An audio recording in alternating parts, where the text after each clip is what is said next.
Што ме биеш ромнија, жив ти очи дилија, што ме кунеш халадија, кана ме пијава.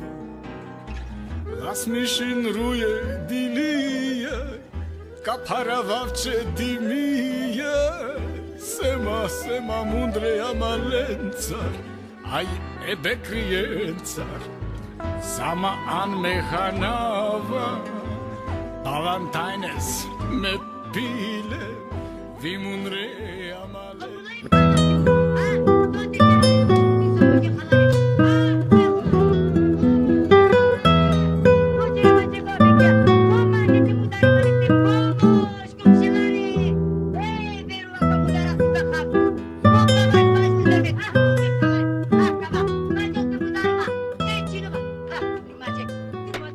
Слетав во Скопје и отидов кај што беше сместена екипата на Дом за бесење на Емил Кустурица и таму се видов со Кустурица и знае како да добие од тебе тоа што го сака. Тоа е многу битно за Кустурица.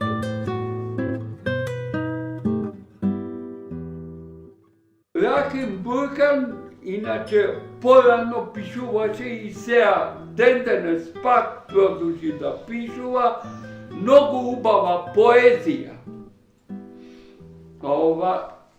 И таа поезија уствари го натера да почне да представи кои стануваат многу значајни и многу познати во светот на театарот, во светот на театарот, во светски рамки.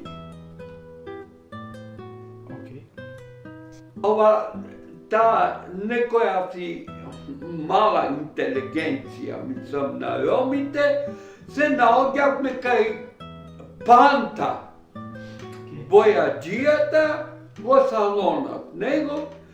Тука беа Есо, кој свиреше бубњеви во Плейбојси, нека му е лесна земја, Екрем, кој свиреше исто во Плейбојси, Васко, кој свиреше исто во Плейбојси, така да и ја идев таму и таму.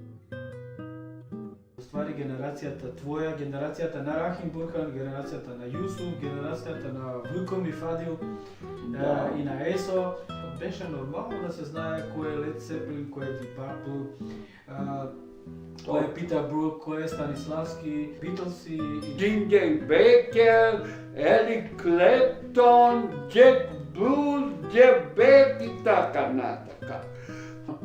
Например, слушавме Шопен, Стравински, еден Чајковски. У Вроцлав добиваме официјална покана од фестивалот во Венецуела.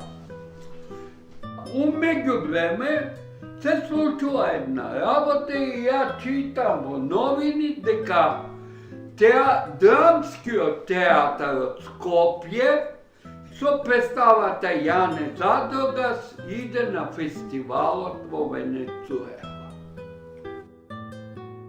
Читавме книги за Константин Станиславски, Мейлхолт, Гордон Крейг, Елвин Пискатор, онда Данченко, Лед Цепелин, Блек Сабат, Филип Глас, Боб Вилсон во Битев, на театар на нации која беше во Битев,